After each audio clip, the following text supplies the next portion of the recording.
Hey, podcast listeners, it's TJ. And Julie. And in episode 66 of the Pixar Post podcast, we're going to continue to share our details from our trip to Pixar Animation Studios and ask the question, does Toy Story 4 have the most Easter eggs of any film of all time? That is quite the question. It might be. I sure think it is, but we're going to have to find out. We're also going to talk about our presentation and share the presentation about it's all in the details, all those fine details like the dust and the cracks in Bo Peep's porcelain and all these other kind of things. We're going to share our interview with those with the team. And that's really kind of cool. Mm-hmm. Then we're going to talk about the upcoming Toy Story 4 trailer that's dropping this week, other Toy Story 4 news.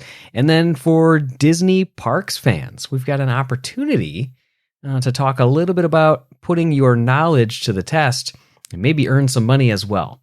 I know that sounds like something kind of crazy, but it's a cool opportunity that we're going to share for some folks. And maybe, Julie, maybe you should be interested too. I know. So you know how Disney Parks nut.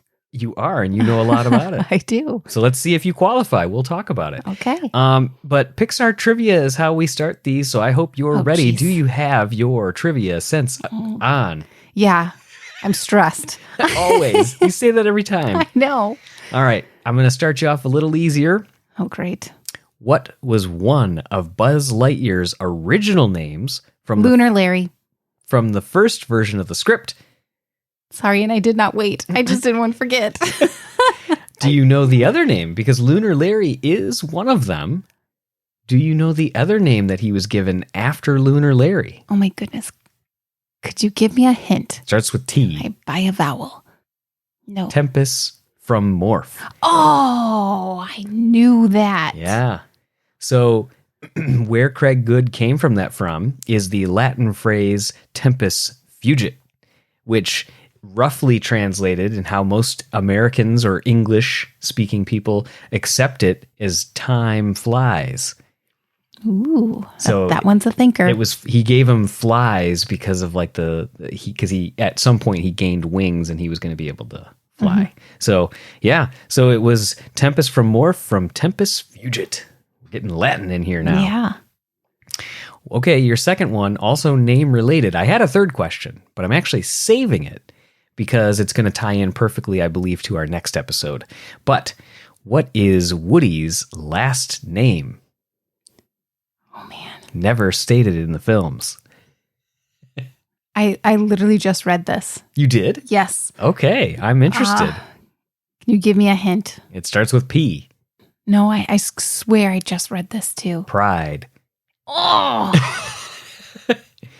So there you go. I wouldn't have remembered that, but I did just read. Was it that or was it Andy's that I just read? Just read some Pixar character's last name, and I was like, oh, look at that. There you go. Okay, well, that was a good one. Yeah. Well, hopefully that was fun for people listening as well. But now let's talk about what we teased at the very end here.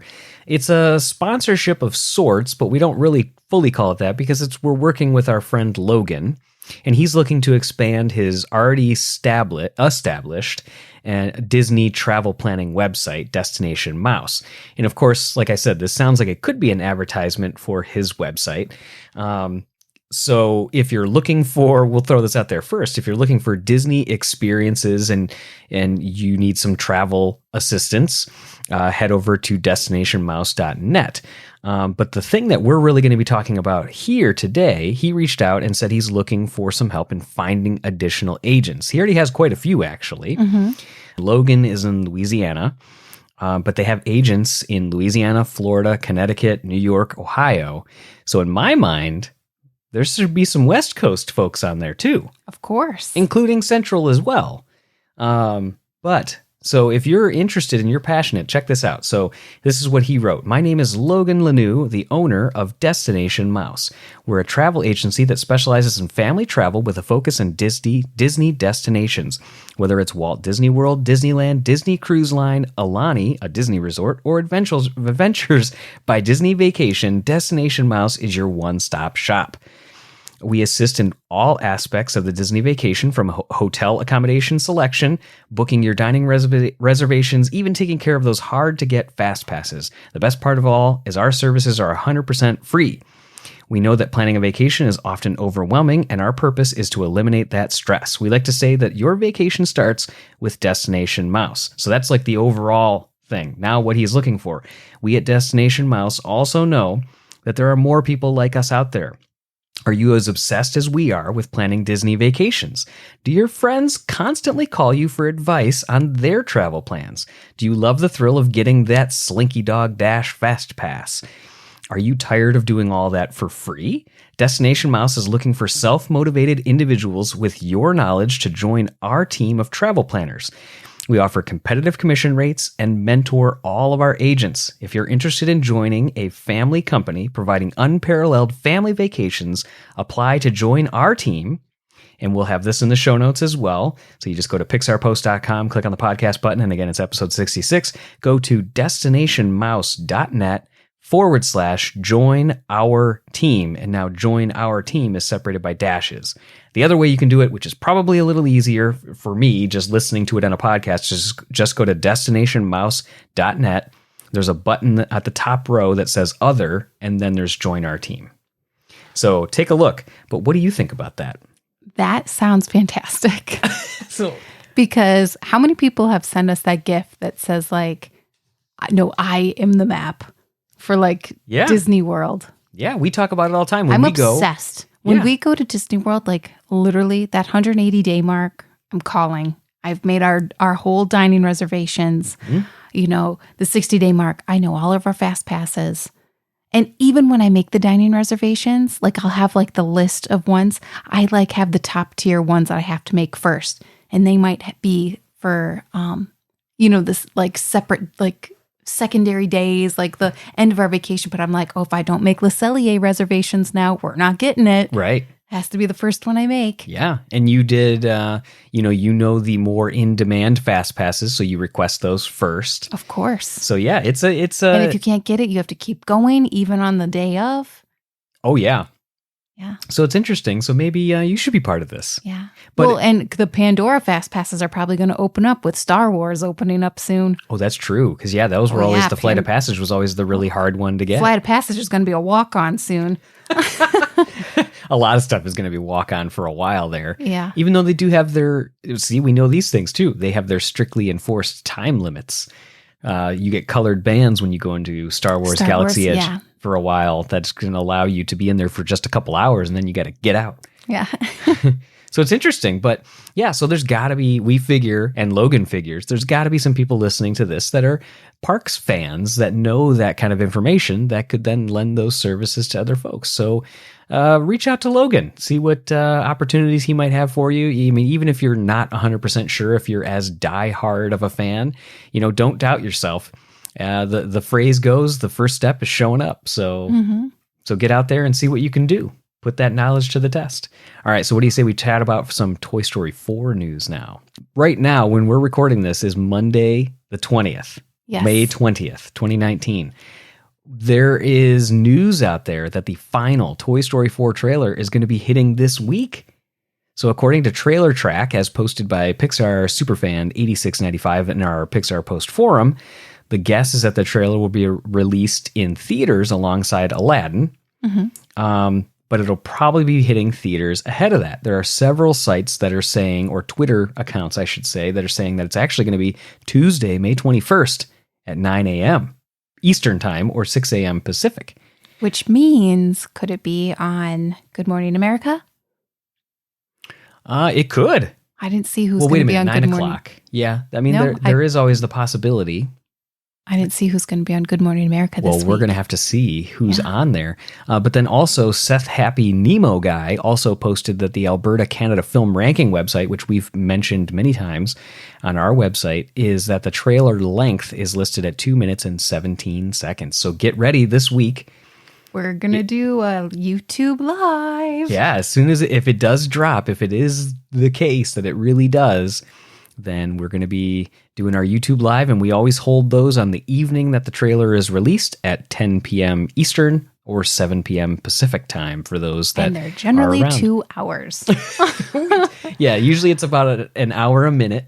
So for each minute that the trailer is long, we pull out a full hour. We'll have special guests on as well, and talk through some of the trailers. But yeah, stay tuned for that. Let's see if this comes true. We're very excited. And I want to kind of talk about Toy Story 4 for a second. Please. It's going to be hard with the trailer because I feel like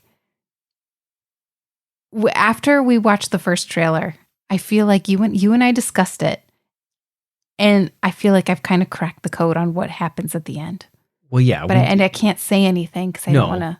No, we don't want to. Right. We don't want to be that spoilery, because we think we are right.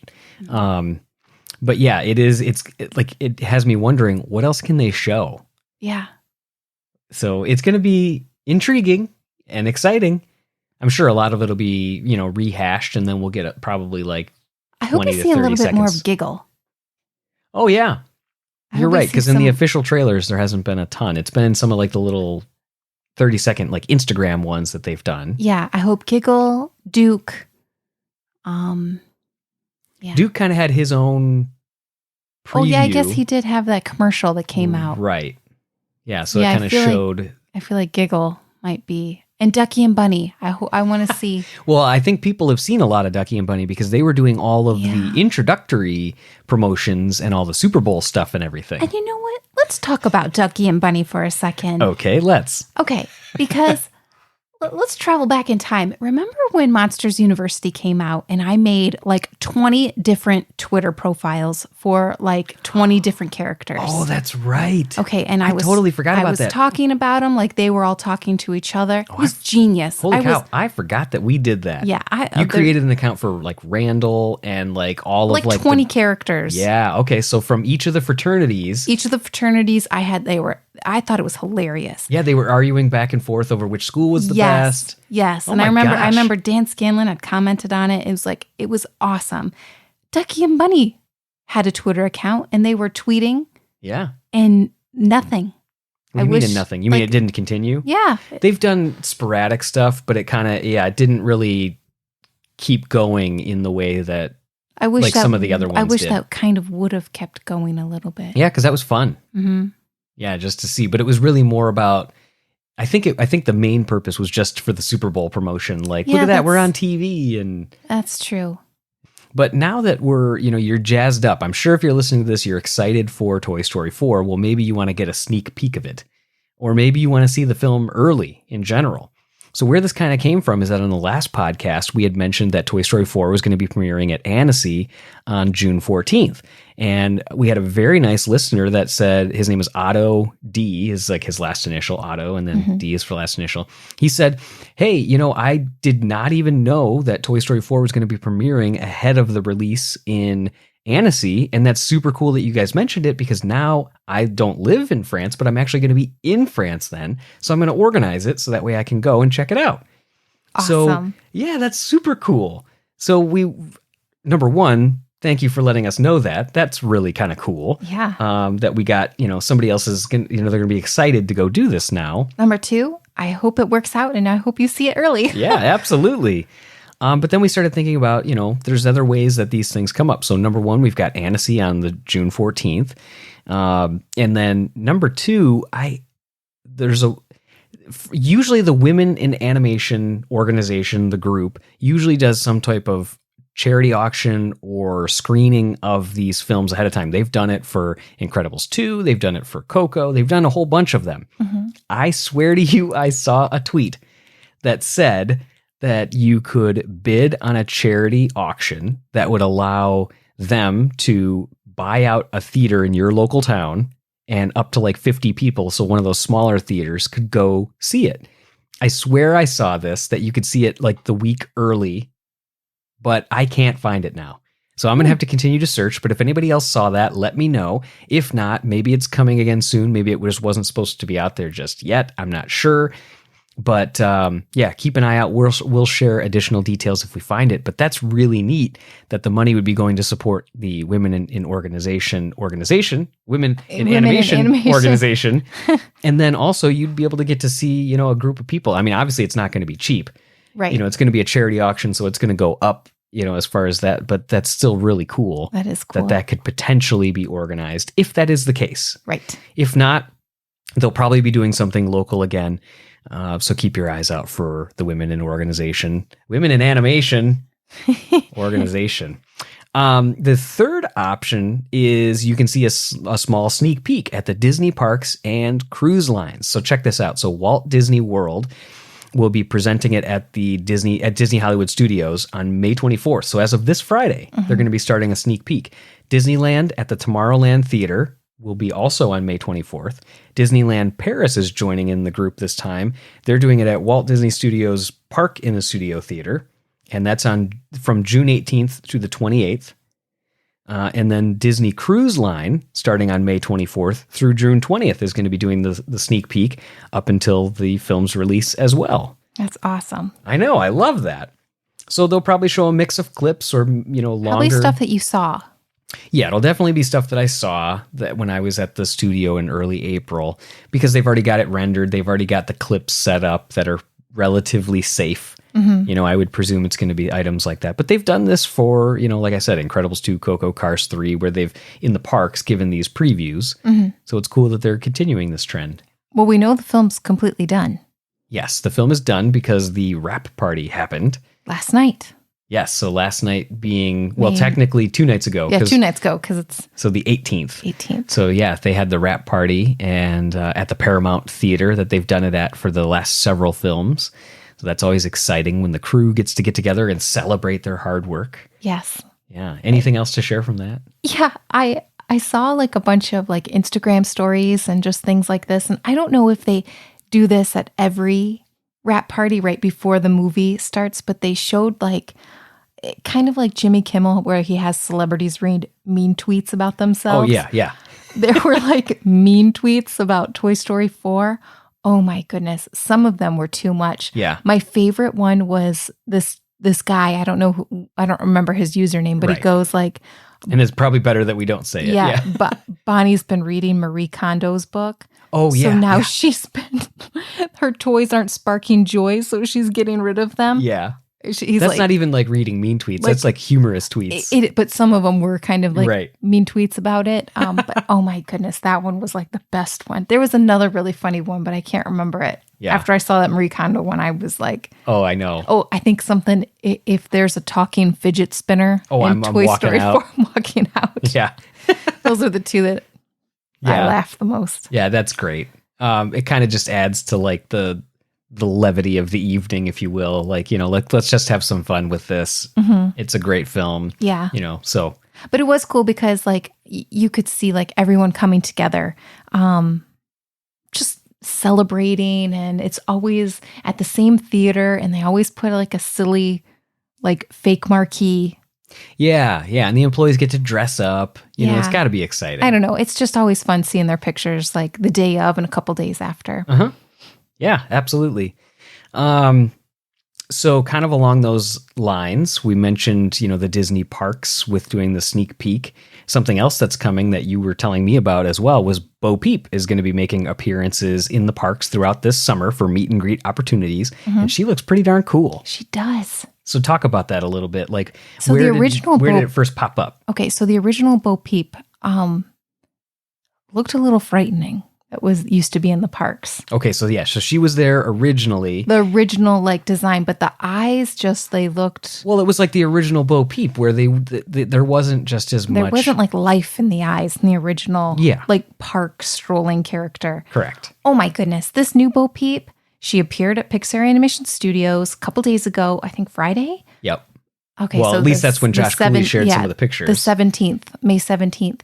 She looks awesome. Yeah. She's, just wearing the pants, and then she's got her armbands on each arm. She's got her bow staff. She's got her nice hair and and the side bow. It is awesome. Yeah. So the head is and her face is so friendly, and her eyes have life, and they just look smiley. She's got that shiny porcelain look. Yes. And how she was standing was tough. Yeah. But friendly. Yeah. Well, that's the balance that they want to strike with her is how do you be tough I love yet it. still feminine? I was pleasantly surprised. Yeah. Pleasantly surprised. Because it's always hard when you have A face character? Face character, but not putting a face to it. Right. Yeah, and I think her proportions look really good too. Like even the Woody in Parks, like his head seems longer than it would be. I mean, he's got a really long face to begin with, but it just feels like, the proportions are maybe a little different. Mm-hmm. But she looks great. Like, so she's got like, again, the hard head that looks like it would be like the full porcelain head. Right. And then for her arms and like neck, where you would have that exposed for the person that's in the costume. Right. It's like her skin tone of like a bodysuit. Mm-hmm. That's like a full kind of like bodysuit. how like Mowgli, when Mowgli was in the parks, it is like a bodysuit. Yeah. So that's kind of cool that, that's how they got it to look good, like really cool. It does look good. Mm-hmm. And did you tell me that she was greeting people coming off of a cruise? I thought I saw on Instagram that she was also greeting people like when they stepped off the Disney cruise line on the West Coast. That's awesome. Yeah. If that was the case. That same day. So. Okay. Or the day before. It just seemed like everything was happening that day. So I don't know if it was that day and they were just posting, but yeah. That's fun. Mm-hmm. Yeah. So she's got to be coming to the park soon. That's true, because they were probably giving her the stroll there before they start sending her out to the parks. But they said this summer. So it makes me wonder, do you think it'll be before or after? Before. You think it'll be before? I think it'll be before. I think it's going to be after. I think they're going to let the film come out. Just a guess. And then, I guess I could go both ways, but I do think it's going to be before. And then when people are amped up for like Bo Peep Power, but when did they do like Brave? Like when they had Merida in the parks, was that before or after? I don't remember. Yeah, I don't either. But that 6-year anniversary of Merida becoming a princess just happened a couple weeks ago. 6 years ago? 6 years ago. Holy cow. Yeah. You know what's crazy though? Like Anna and Elsa aren't confirmed Disney princesses yet, where they have their coronation in front of the castle. Huh. I wonder why. Maybe they're waiting for the second film. For number 2? Yeah. Yeah. I bet it'll be something that they do around there. I've always been curious about that. I mean, it's Disney, not Pixar, but I've always been curious about that. Well, wait a minute. Is it because it would be exclusionary to Anna because... She's still a princess. She's still a princess. Okay. Oh, but she's Elsa's just not the queen. That's right. But would that mean Anna couldn't be there? Or Elsa couldn't be there because she'd be a queen then? I don't know. I guess if you leave them out, they both can just stick around. Yeah. Or maybe she can still be there. Cinderella should become a queen. Yeah, I guess they never really go down all those roads. Yeah, I don't know. I don't know the rules of royalty. Fictional royalty. Fictional royalty. So, all right, let's jump back into the Pixar news, but let's jump into this one it's a little more confusing. So, what is going on with these Pixar things that are popping up in New York City? So, let me set the stage here. So, on May 8th, so just a couple weeks ago, we were watching the Reddit Pixar channel, and all of a sudden this thing comes up that says there's a By and Large pop-up shop that's come up in New York City.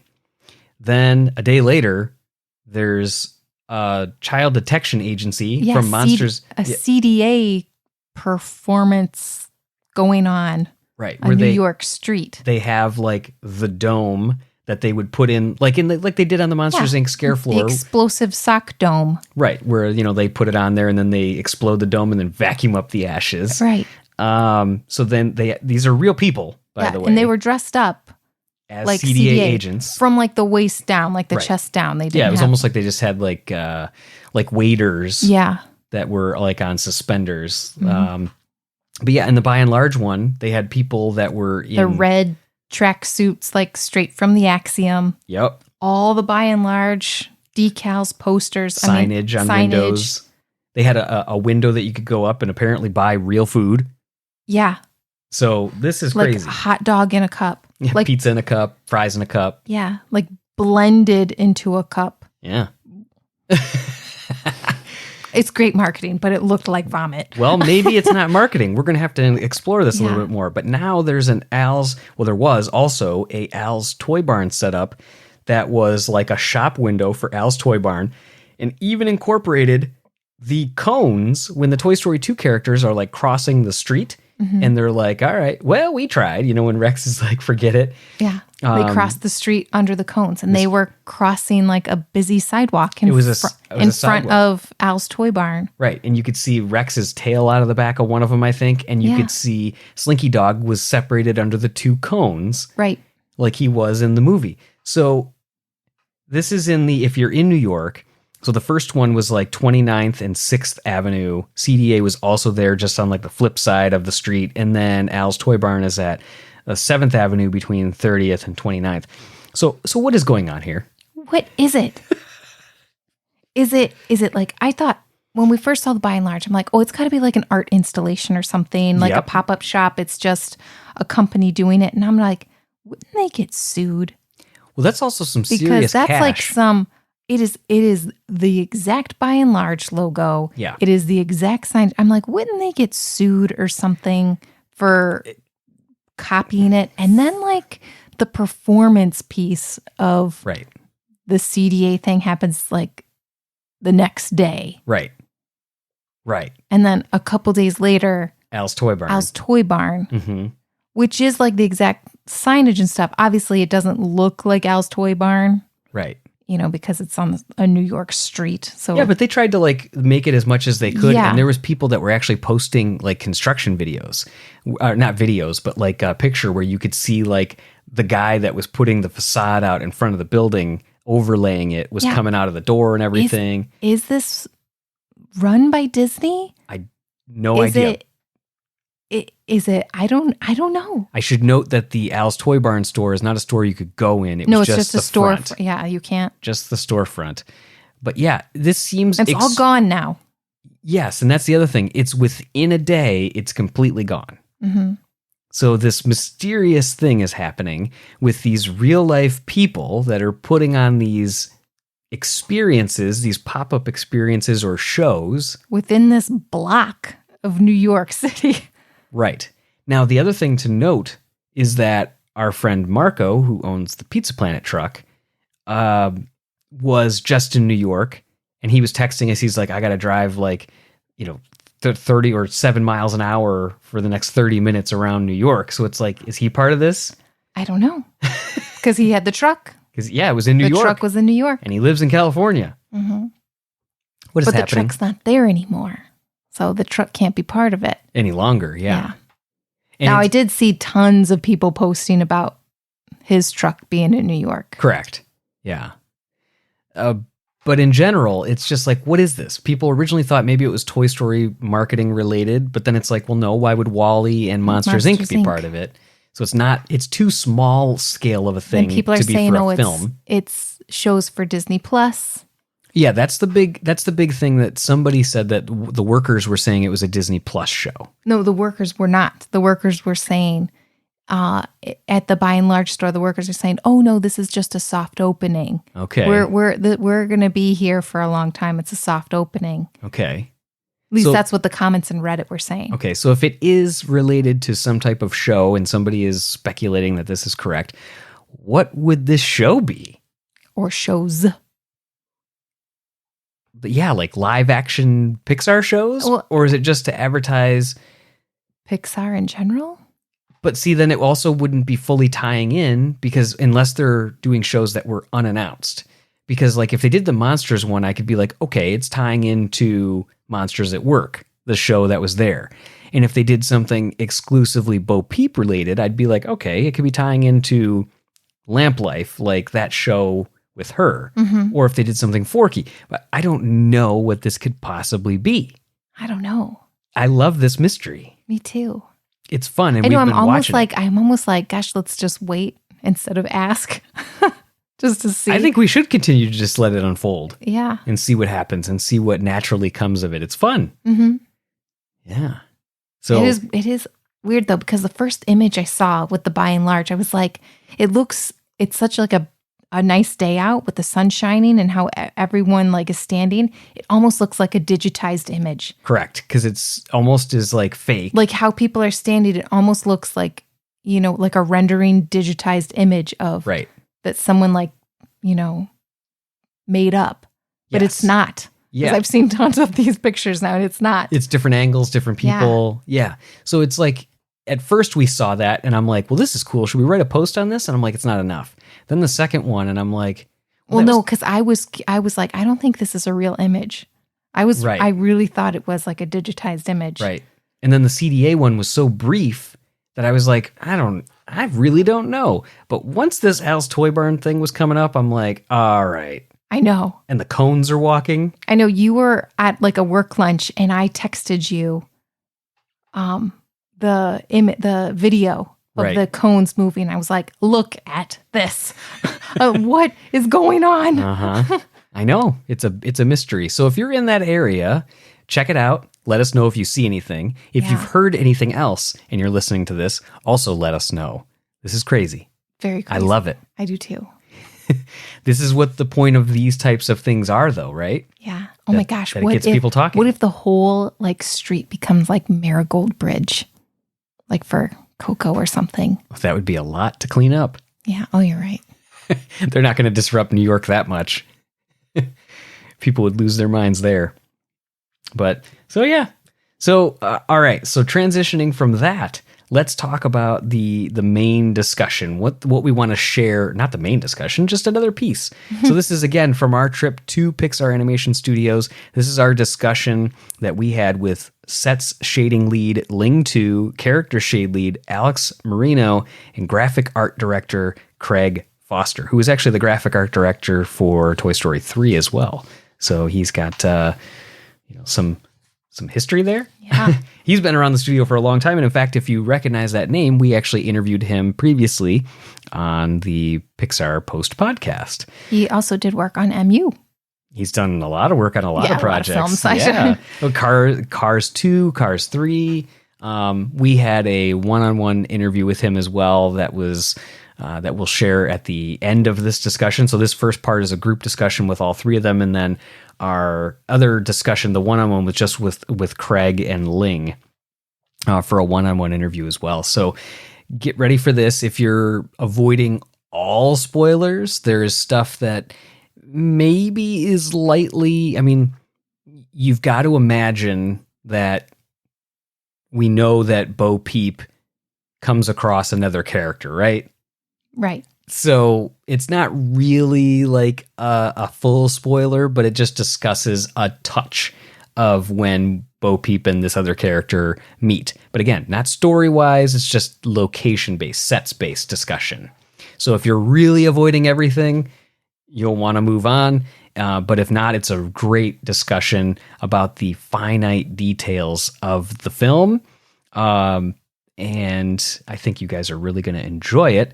The interview does kick off with Ling Tu just jumping right in, saying that this is what we're going to talk about in this session. So it jumps right into her discussing it. So let's dive into all those little finite details. You'll learn about the dust. You'll learn about the angles that they chose. You'll learn about the graphics and the Easter eggs. And this is where I ask the question: does Toy Story 4 have the most Easter eggs of any film ever made?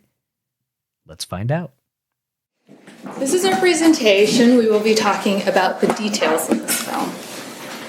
So there is so much detail that we put into every pixel that is on the screen, and a lot of it you might not even actively notice. And so why do we do all of this? Well, at Pixar, we are here to tell you stories, right? And so just like in real life, everything has a backstory. And so by building all the rich detail into everything that you see, we're kind of imbuing everything with history and making it more believable and authentic. And so you as the viewer can relax a little bit, and you can know that you are not just watching a movie about toys that talk, but rather you're kind of being let into this hidden world and going on an adventure alongside the characters. And so this concept weaves itself into all the aspects of the film. And so I will start by talking about the sets, and Alex will talk about the characters after that, and Craig will bring it home with the graphics. So starting with sets, my name is Ling Tu. I'm one of the leads in the sets department on this film. So there are two main reasons why it was really important for us to create detail in our sets, and especially for Toy Story 4. And the first reason is because our main characters are toys. So they're all very small, and there's a lot of detail that you see from a toy's perspective that you don't necessarily see from a human perspective. So the detail is a really important tool for us to help draw you into the character's point of view. So secondly, this story is a story about Woody expanding his world and getting out of his comfort zone. So the sets are all very much unique characters, like you can see here, and they interact with our main characters to drive the story forward. And since sets don't have a voice of their own, they can't talk, they don't really have the opportunity to tell you that story. And so we have to use the visuals to do that. So if we start first with this scene in the playground, this is where Woody and Bo get to see each other for the first time in over 10 years. But they can't talk because they're being stampeded by a bunch of children, right? So we've built a lot of this human activity into this set. And so you can see it everywhere, like how all the sand spills over the edges here after the children play in it. And similarly, you can see the sand around the slide. So actually, if we look closely at this area here, a little detail that we put in here, which is the manufacturing detail, is of the edge here. So this stuff is called poured in place rubber, and the way that you would make it is that you have these rubber pebbles that you just scatter down, and then you use a trowel to smooth it. And so when we build sets, we think a lot about the contact points between objects, because those are the parts that are always the most imperfect, and so they tell the best stories in that way. So for instance, if you take away the edge here compared to before, you can see it loses a little bit of something. So we end up eventually in this secluded dry creek bed where Woody and Bo finally get to speak. A detail that you may not have noticed here is that there is a sprinkler box. And so why did we put this in here? There is a photo, a reference photo of Woody, a real Woody doll, and an actual sprinkler box. And so this was a test that we did for scale to see how Woody would look like against elements that are from the human world. And so the sprinkler box being there helps you remember that you are in a human world, and it also helps draw you into witnessing this very special scene from the character's point of view. Similarly, the leaf size that we chose were these very large leaves to help Woody feel more small and toy-like. So the last thing I'll say about this set is that we put a lot of textural detail into the leaves themselves to kind of add to that authenticity. And so you'll see a lot of the veins and the bumps as well as little holes where the worms have eaten away at the leaves. So moving on, our next set takes place in a carnival, which was one of the two large sets in this film alongside the antique store. So the thing about carnivals is that they are not fancy and expensive places. Like, they are all about bright colors and flashy lights to really draw you in, but once you really look closely, you can see everything is really made on a budget. And it's utility first and foremost, a little bit shabby, a little bit dirty. And so if we look closely at this image, you can see some of that manufacturing detail. And so, for instance, the carpet here, the edge is not perfectly cut. It's like somebody went at it with a bad pair of scissors and just stuck it on there to get the job done. Another little detail that you might notice is this grid in the back that is used to hold up the toys. It's not perfectly straight or even. This is what it would look like if it were perfectly straight and even. And so you can see it's a little bit too perfect. It's a little bit fake. So if we zoom in here, you can also see, for instance, a little kink in that wire from where toys are being hung and then they're being taken out, and et cetera, rinse and repeat. And one more detail that I just want to point out is these really gorgeous welds. And so these were actually hand-painted by one of the artists that worked on the set. And they're really kind of perfectly imperfect. And so it really brings a lot of the life and character to this set. So moving on to the antique store. We really wanted to make this space feel different from the other locations on this film as well as in the previous Toy Story movies. And the reason for this is that Woody has to feel a little bit lost and a little bit out of place here. The thing about the antique store is it's also a really old space. And so that is important because toys don't want to be here. Like Gabby has been stuck here for a long time and she does not want to be here anymore. And so in order to convey the age of it, everything here has texture basically to the max.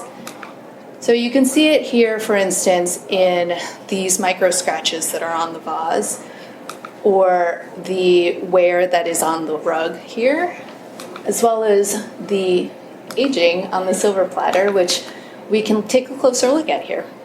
So if we look at this platter more closely, the image on the left is actually a render, so it is not a photograph, if you can believe that. And on the right, the top image, so these are both photographs on the right. The top one is a reference of newer silver, and on the bottom, it is silver as it ages over time. And so a lot of the detail that we've put into here, such as this very intricate engraving, as well as all the detailed flourishes on the edge here, all these things clue you into the fact that this is a nicer piece, right? It is an antique, and it's something that you don't necessarily find in your local grocery store. Another way that we clue you into the fact that it's silver is because silver as a metal ages in a very specific way, which you can see here. And so the way that it's scratched, the way that it gets its dents here, how it gets all this darkening around the edge and the iridescence from when it contacts dirts and oils and stuff like that, that helps you understand what type of metal it is. If we define all these characteristics for all of the objects of the set, then by the end, everything feels intuitively real and familiar. And so if we were to take away all of that detail, you can see that the set really loses a little bit of something. Suddenly, you don't know necessarily you're in an antique store because the things don't feel old, they don't have their own history. So a detail that you can keep your eye out for throughout the rest of the movie in the antique store is the dust. And so this is a detail that we were initially saving for very specific scenes, but it ended up being so successful that we just kind of put it over the entire antique mall. So the way that we would put this dust in, you start out with a dustless set.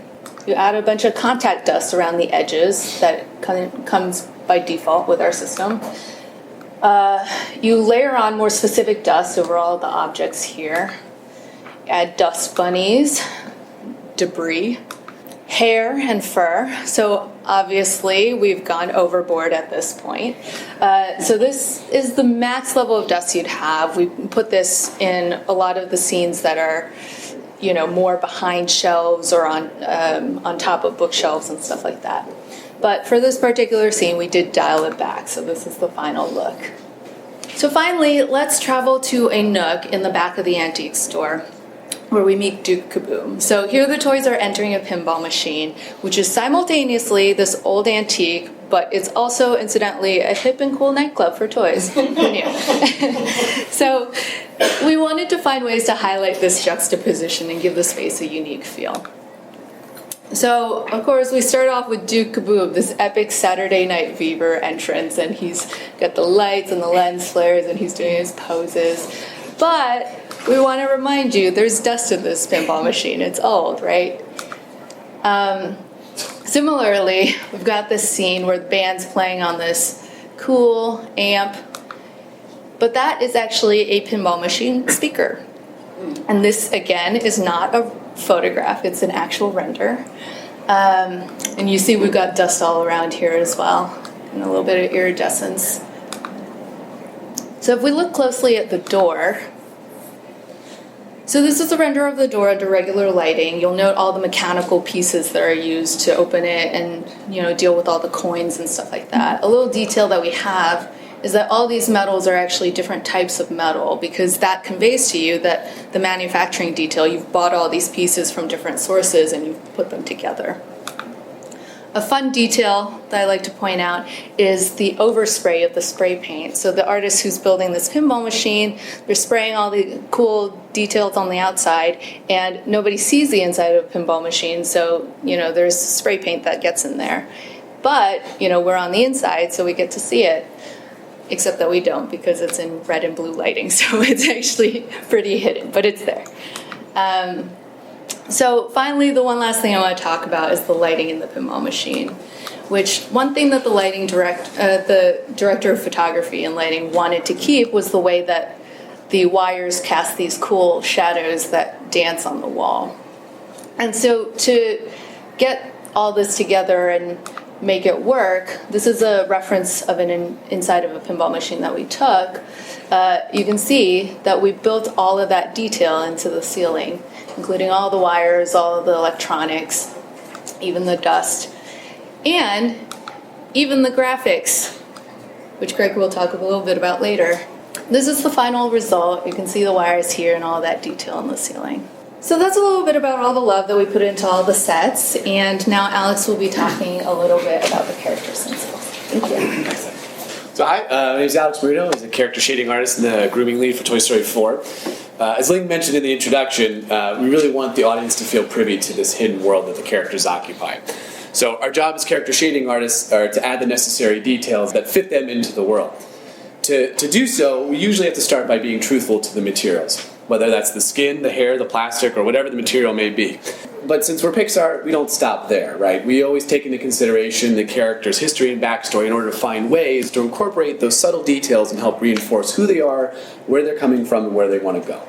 And so whether that's the smudged paint, the large scratches, or even the tousled hair, it's all these details that really help tell that story. So since we're making a Toy Story film, it only feels appropriate to start with the classics like Buzz and Woody. We've had the privilege of following along these characters' journeys for the past 24 years. And since we know them so well, our challenge as character shading artists is to maintain that iconic look, but give them those subtle updates that help marry them with the beautiful new environments and the new characters that they're going to meet. So if we zoom in, you can see some of the subtle micro scratches that we've started, some of that subtle detail that we've added, including some micro scratches, which you can kind of see show up in Buzz's cheek or in Woody's hat or like in his hair as well. So these subtle details are supposed to let you know that this is in fact a plastic toy, but it's definitely not a new one. And so these characters have been through a lot, right? And so these subtle imperfections kind of help convey that history. If we take a look at Woody, one of the other things that we really wanted to focus a lot of attention to is on his garments, right? So the idea is to sort of push the cloth-like surface qualities to it to help contrast next to his plastic skin. So some subtle things that you might have seen, maybe, hopefully, are some of this really high detail fabric pattern that you're seeing, and even some of these little cloth, we call them cloth flyaways, that help sort of break up the edge quality. Again, trying to help sort of convey that cloth-like quality. And I'd be remiss whenever I show this slide, I always have to mention that our Disney research team developed some technology that allowed us to sort of maintain this detail at sort of all different levels of scale. So whether you see them far away or close up, hopefully that detail comes through. So on Buzz, aside from all of the subtle micro scratches and some of the beat up dent chips qualities, if you pay attention to his stickers, you can also notice that there's these little puckering and peeling that's happening on the stickers, and even some of this little subtle bubbling that kind of happens. A lot of that stuff, again, these are all very small details, but some of that subtlety is really supposed to help show their history as characters. With these two in particular, it's always kind of a delicate balance of trying to stay on model, but again, sort of bring them into the new world. Hopefully, if we've done our jobs correctly, these details come together in a way that still feels like the Buzz and Woody that we all know and love, but helps integrate them a little bit better into, obviously, all the beautiful work that the sets team has done and everybody is kind of who's working on the film. So while Buzz and Woody tend to be a little bit more tied to their previous versions, a character like Peep is actually really unique. In one sense, she is a legacy character. We've seen her in Toy Story 2, but it has been a while, right? It's been about 20 years from an audience perspective since the last time we see her. So that image that you have of her might be a little bit fuzzy, and it's that fuzziness that I don't want to say take advantage of, but we totally take advantage of it and try to bring her into sort of the modern world with some of the new technology that we have. So again, Bo Peep was this porcelain doll, or she's inspired from porcelain dolls, so we really wanted to be truthful to that material. So obviously in true Pixar fashion, that means us doing a ton of research and really trying to dig into like what makes porcelain feel like porcelain.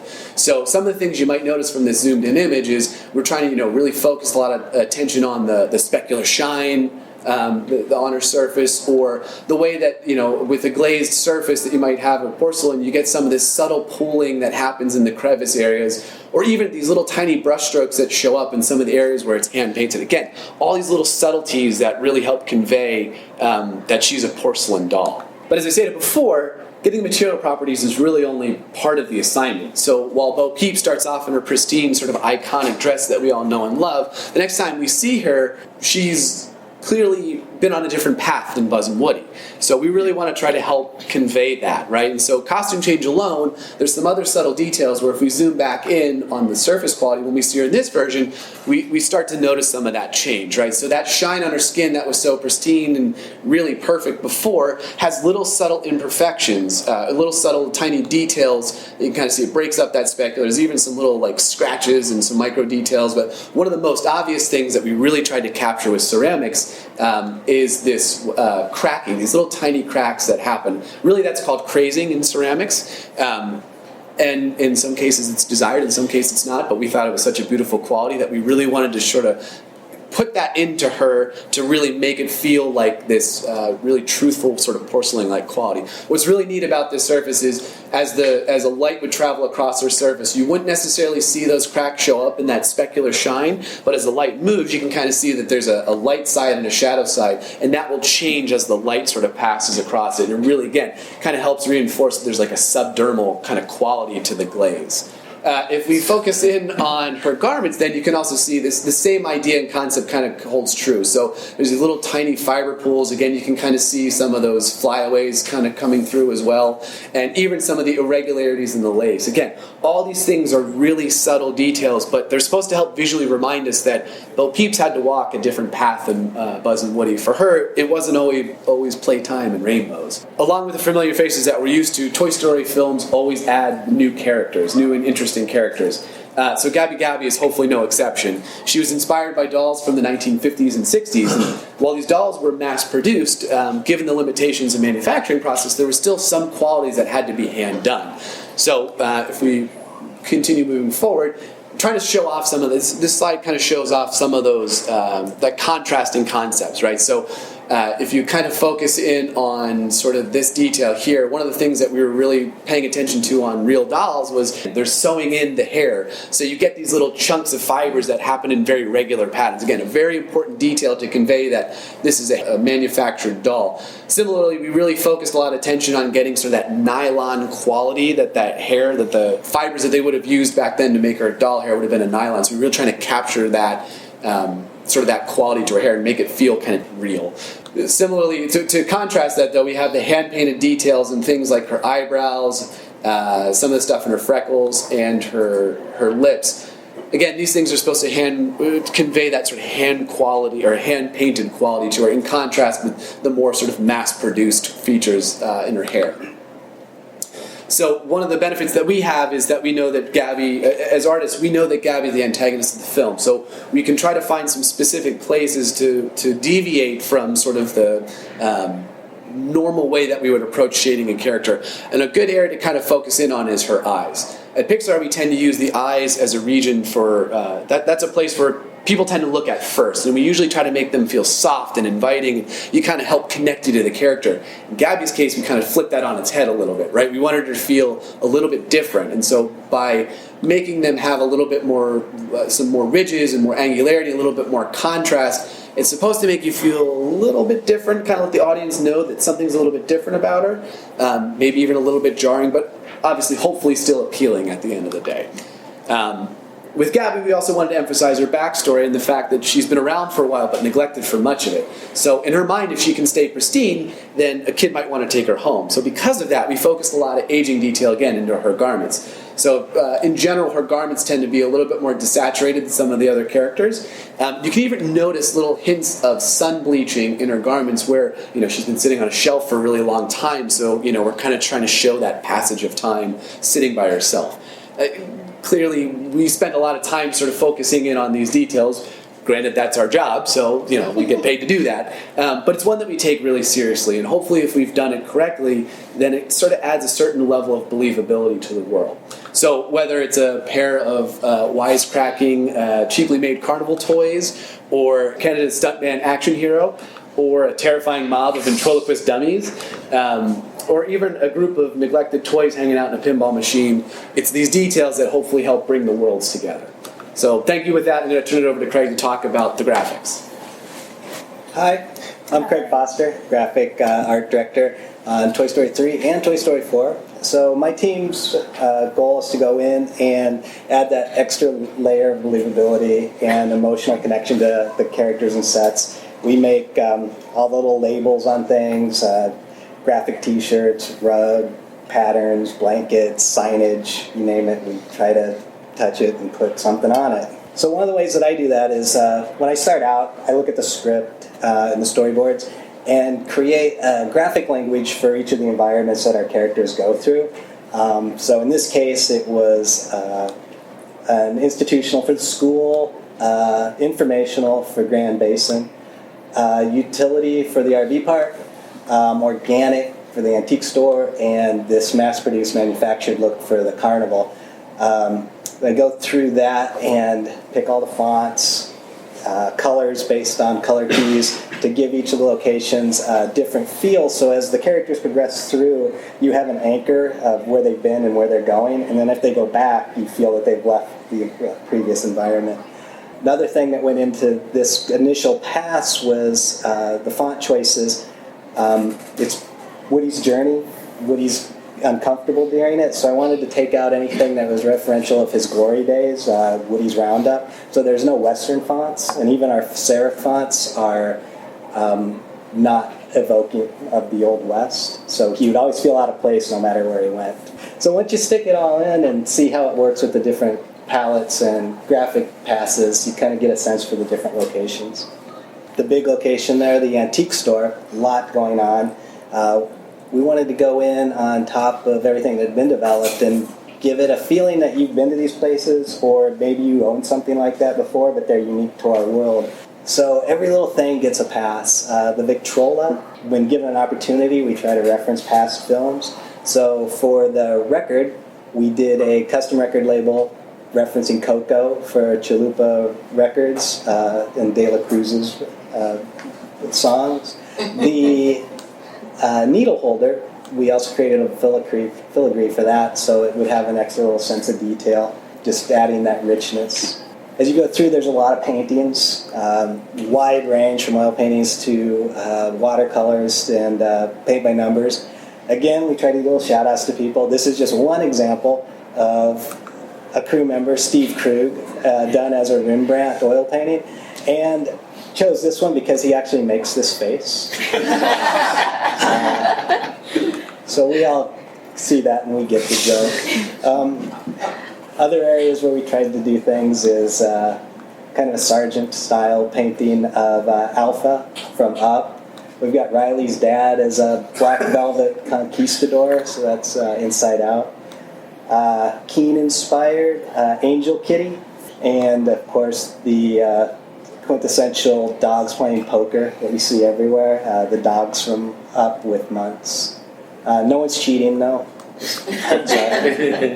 And as we go through that, we also need to do manufactured signs, advertising different eras. So we pick out different brands that we have throughout our films and then create a unique asset for those. So Triple Dent as like a 1940s gum ad, so Triple Dent from Inside Out. Eggman Movers, 1950s Toy Story. Hud's Garage, service station sign. Fat Cow Farms as kind of like a feed store sign, and that's from Toy Story. Papa Rivera's Pure Pork Lard, that's our producer. We'll shout out to him. A113, we always try to get that in there. So a 1970s piece of art. And our take on the 1950s Poultry Palace from Small Fry. And once those are all in there, hopefully they fall away. You don't see all the gags, but you feel them and kind of like, oh, yeah, that looks like an antique store. So we get into Gabby, and she's got the voice box with the record. So our contribution of characters, we do the research on 1950s, early 60s talking toys. Make sure that the colors are correct for that era, the pinks and the yellows, the fonts. Put the halftone in, so if you see it up close, it looks manufactured. Just those little details. Pinball corner, a lot going on in there. What we want to see, Woody and Bo in their journey, a lot of hands going into creating this. The way I start is I get this drawing from the sets director. He's added some things that he feels are going to be important, like neon and metal signs and that. So I take a pass where I generate a whole bunch of different art just to create a feel and see if it's what they're looking for. If I'm in the right ballpark, I start dialing them in and making things like PJ's Pop from Bugs Life, Cat Mill Soda, shout out to Ed Cat Mill, waterfall signs, which we actually made, didn't make it in the film, but it's very animated and beautiful. We have this pinball machine, and we want it to sit into the environment and not draw attention to itself. So it's not like, oh, that's where they're going. So when they get to this corner, it's a surprise when they get up there and it's a bar. I needed to have a theme for it, so we took a whole bunch of different words from the 60s and 70s. Laser, roller derby, disco, put them all in a hat, and had our director Josh Cooley pull out 2, and we got Tiki Party. So we knew where we were going to go. Tiki themed, so we researched the illustration styles of that era and the colors that they used, come up with this illustration for the game field, looked at pinball machines, how they generally treated their sides with a spray paint stencil with overspray, simple colors. Remembered the tiki heads from Finding Nemo, from the fish tank in the dentist office. So we had a starting point for the tiki heads on the pinball machine for the scoreboard area. Then we had all the other little pieces. Finstermacher, some generic brand that we came up with, how it might look as a mark, the coin slots, the rules, put it all together. And then you see how all those signs, pinball machine, everything, font choices, color choices all fit together and fall away. You don't really notice them, hopefully. You just feel that this place exists, and it's not drawing attention away from these two. You get inside, there's these characters, you're introduced to Duke. Our contribution to Duke Kaboom was a graphics pass. I did a full branding pass for various styles for him. One that I really liked was the Saturday morning cartoon, the informational kids animations.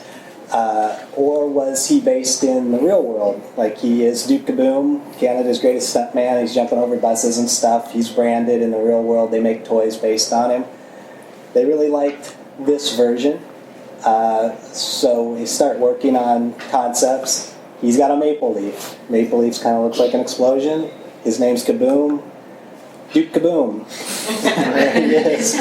Becomes part of his branding. It's a beautiful detail. His wear pass Alex teams put on there. We also had Ducky and Bunny. No graphics on Ducky and Bunny until you turn them around. They've got this tag.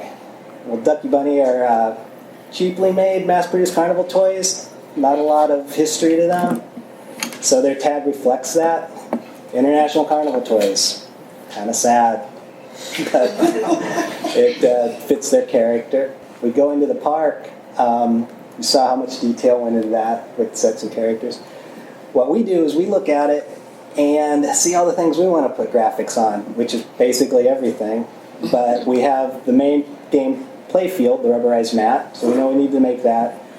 And also make it in a way that doesn't compete with Woody's paths, so it's not totally distracting. But I wanted a sign to anchor it in the town, a municipality sign that maybe the other parks department made. Got the school bus. What's the summer camp name? What's the school bus logo? This little dump truck, he needs a sticker pass, but not to be distracting because it's all about Woody being in the back of him and getting to where he wants to go. Then we have this shot. We got a great big area that needs a graphic, right? Grand Basin Summer Camp. So I start researching it, come up with different ideas, colors, what the park might be. Think, well, we did a graphics pass. We branded the town. So we had this to go for. To work off of, and it would be nice if the summer camp was anchored in the town in some way. So I made this logo. Actually, Josh Holtzclaw made this logo, but I had this concept that I pitched to the director where in 1886, a little shout out for Pixar, but there's a wagon train going across the Midwest, and it comes to a complete halt because there's a rooster riding on an armadillo, crosses in front of him. And wagon train master, he looks back and he says, this is where we're going to build our town. And they're like, why? And he says, because if these two can live in peace, so can we. And that's where they made Grand Basin. The director liked that, so we say, make a kid's version of that. Really liked it. Wanted to be in the movie. But as we start putting the graphics in and talking about it, the point of the story is, Woody's seeing this. He's using the Ferris wheel as a navigational anchor to get back to the antique store in Peep. So when we put all this in, the storefronts, the funny t-shirt that's going to be right in the middle like a big billboard, it's just visual noise that supports the story in no way. Like, it's not what it's about. It's all about Woody and Bo. And so as the graphic art director, I have to then go back to the director and production designer and then taking all the graphics out that we'd spent all this time making. But as we talk and work through that idea, it's what supports the story. So even the removal of detail is accentuating the details because the environments are so rich, they sell themselves. So as a graphics person, that's my contribution. But if it all works together and our three teams come together, it hopefully creates this emotional authenticity and an anchor to these environments that helps you care about them and that you believe exist, even though it's totally unique to the Pixar world. And hopefully dig it, like it. Alrighty, so that is our interview and discussion with the Details gang. We'll just call them the Details gang. I love all that stuff. You know, any of that attention to detail, the tiny attention to detail is what always sells me on a film, and I love all those little things in general. I mean, just in life, I love the finite details. Yes, you do. Everything. I mean, it is a lot with Pixar too, but it is also in everyday life. Living with you and knowing you for 20 years. It is. It's just who you are. I don't doubt myself once I've made the decision, but beforehand, I got to think about it. I don't doubt myself either, but it's because I've just have the confidence and I'm just like, yep, I'm right. Even if I'm not. There you go. But yes, so these details this is what got you to write the letter to Andrew Stanton when I was like, you know, we talked about it on here before, when I leaned over to you in the theater when we were watching WALL-E and I said, do you realize what we just saw?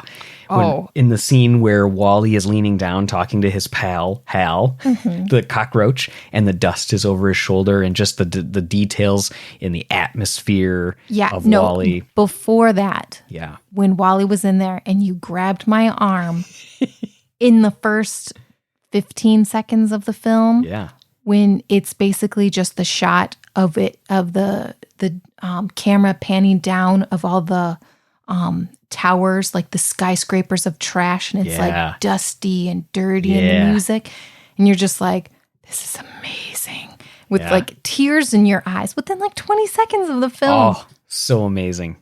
I'll never forget that, because that's when I was like, oh, yep.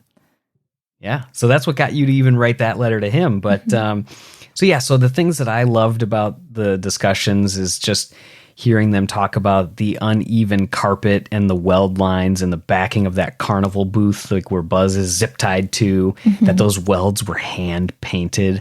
Love those level of details. I do like hearing when they hand paint things. I don't know why, but I feel like that's such a 2D animation style that is portrayed in 3D. I mean, I know there's a lot of it with like the backgrounds and stuff like Kit Bowl and stuff. Right. Even though that was 2D, but also done in a 3D world. Right. Like animation style. Yeah, it's kind of hard to explain. They created it in 2D, scanned those 2Ds in to create the reference for creating the 3D world. Yeah, so I just like when you kind of hear stuff like that happen. Oh yeah, the dust on the floor and some of those images that they showed. You know, if you're listening to this, head to our site to see the photos, because we do have one of the weld lines and the uneven bars that are used in there, and then the dust on the floor, how it like almost is too far at one point, so they had to back it off a little bit. Like just all those extra little details. And you know how they were talking about the pinball machine and how they used that for reference on the inside scenes that they did there. It was also really cool because one of the other rooms I was in, not during this session with Craig and Ling and Alex, but another room had that pinball machine in it. So I was able to see the actual pinball machine that another employee had brought in because they owned it, that they used for reference.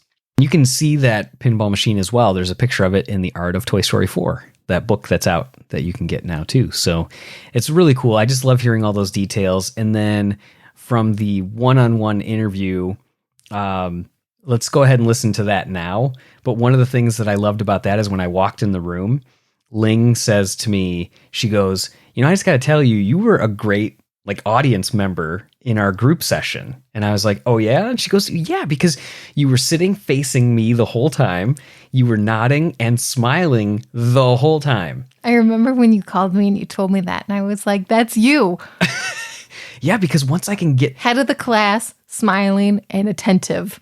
Yeah, all those, like getting into those dorky details, I was like, yes, the whole time. So I writing copious amounts of notes. I didn't have to. I was recording I know. to share for this podcast episode. So that was really cool.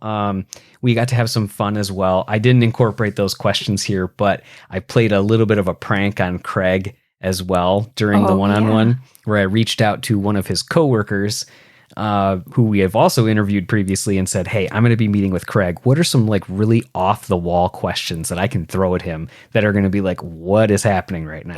So I was able to do some of those, but I didn't want to share those here because they were really inside jokes and it wouldn't have made any sense. Right. But then he had to guess who put him up to it, or who, put me up to asking those questions. So it was just a lot really of fun. Funny. Yeah, it was a lot of fun. But anyways, I hope you guys enjoyed or enjoy the interview, our one-on-one additional information, and then we'll catch up right after that. So, well, first off, obviously, thanks for the session earlier. Like I said, it was a lot of great information and a lot of fun. You talked about that there was this goal to really do as much aging and as much of that harder look on the worlds. How much time does that really add, having to do those types of extra things, if you know? It takes actually probably about the same amount of time as making something look new but good. Okay. And so we actually, for shading, we're always like, yes, this thing is old, because you just kind of like run with it. Right. But when you're doing something that is new, it's actually kind of tricky because you don't want it to look CG and you don't want it to be perfect. Okay. And so you're like, okay, well, what do I do here then? So being able to add those textures on is kind of like, it's better anyways, because then it's giving it more life and feeling. Yeah, the artists on our team, they just like run with it. Like they just go when you give them a task. So yeah. Cool. Yeah. And then obviously my brain tells me that it would be the most complex of the worlds, the sets to do the antique mall. But was there anything else that was kind of, that looking at it, you're like, wow, this one took way more than effort or time than we originally thought it was going to, like the carnival or anything like that?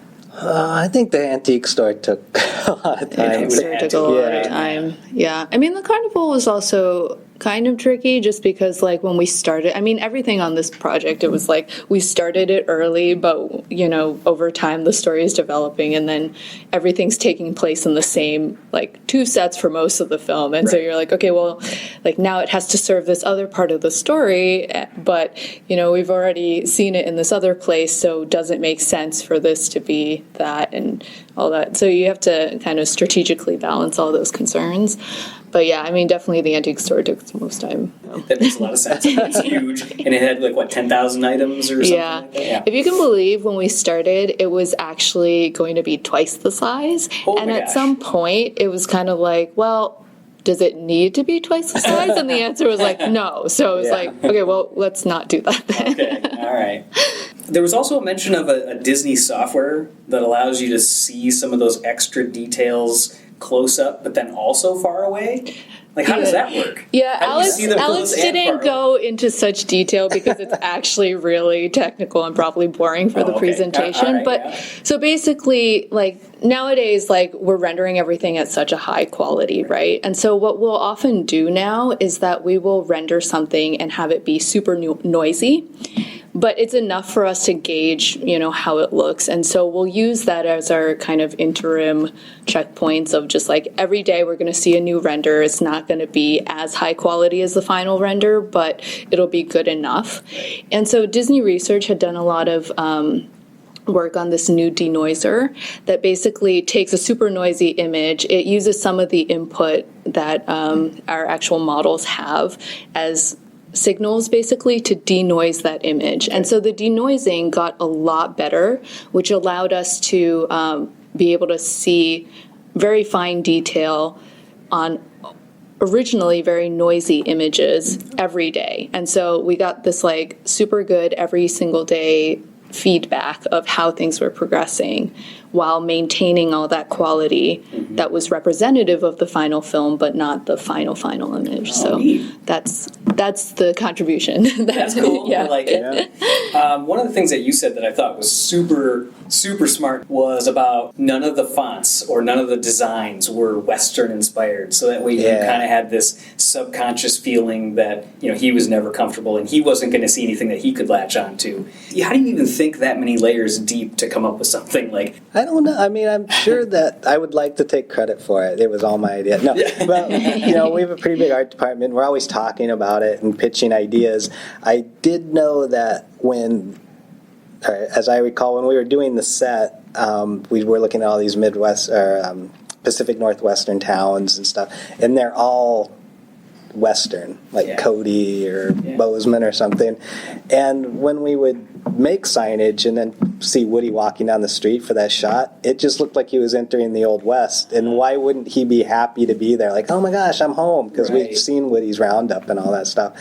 And so I initially did a pass that was like East Coast, that looked like a completely different town, more of a tourist attraction.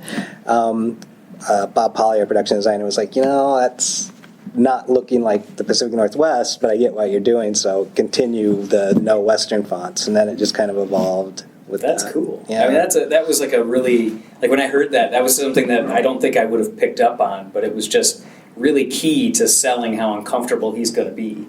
So that's really cool. Also, as far as for just some of the different elements and the things that you came up with, some of the things like circus has like a feel to it already that you can kind of springboard off of. Were there elements in this that, or even just how do you tackle something where you don't have something that's real life to even springboard off of? This is sound really weird, and my boss, Bob Polly, should know it, but I tend to go in and do the first thing that emotionally strikes me. So if I think of a carnival, I just go off of my memories as a kid, and then go back and validate it with reference. And more often than not, it's not correct, but it seems right because that's my memory. And for most people, that's what it is. They'll go, oh, I totally remember that carousel. Then they see that carousel and they go, that's nothing like the carousel I saw when I was a kid. And so that's just been working for me, luckily, for all these years. Yeah, that's awesome. So. That's awesome. We obviously talked about all the Easter eggs. Are there any that are like the really juicy ones? Like I mean, I've already seen a ton of stuff from like Toy Story: A Time Forgot, Old Timer. Like I mean, like there's a lot of like these like deep cut ones or like TV special ones. Is there one that's really juicy that either of you were excited about, or is like, I'm glad that made it? So there's an Easter egg which I thought was kind of cool. Just other people are not going to recognize it because it's not from films. But this was kind of something we added later on, which was Adam Burke's hat. Yeah. And he was an animator that was here, and he passed away. Yeah. And kind of later on, we realized that there was an opportunity to hang his hat in the antique store. Cool. So you'll be able to see that somewhere. Wow, that is really cool. Yeah. All right. So there are some additional insights for Toy Story 4 and the Details team. I'm just calling them that again, even though that's not the case. It's shading and characters and graphic design teams. But yeah, had a blast talking with everybody on this. And we're going to see, I think, the next episode. Well, I'm not going to say what it is. I'm not 100% yet. It's either going to be the history of Toy Story 1 through 4, where it was a session with Bill Reeves and Bob Pauly, or it'll be a group session that was with a bunch of artists, I don't want to name them all right now, about Bo Peep and how they redesigned her a little bit. So I got to decide. If you guys have a feeling, feel free to let us know if you'd like to hear more about the redesign and insane details of Bo Peep, or kind of some of like the historical nature of Toy Story 1 through 4, an overview there. You let us know. Well, that about wraps it up. What do you think? I think so. All right. So that takes care of episode 66 of the Pixar Post podcast. Be sure to follow us on all of our social media channels, Twitter, Facebook, Instagram, YouTube, Pinterest, and subscribe to our podcast on Apple Podcasts, Google Podcasts, Spotify, Overcast, or heck, wherever you listen to your podcasts. Lastly, if you like today's show, let us know. Rate us on Apple Podcasts, leave a comment on our site, or send us an email at info@pixarpost.com. Signing off as usual, I'm TJ. And I'm Julie. And be sure to stay tuned to pixarpost.com all week for the latest Pixar news. Bye-bye.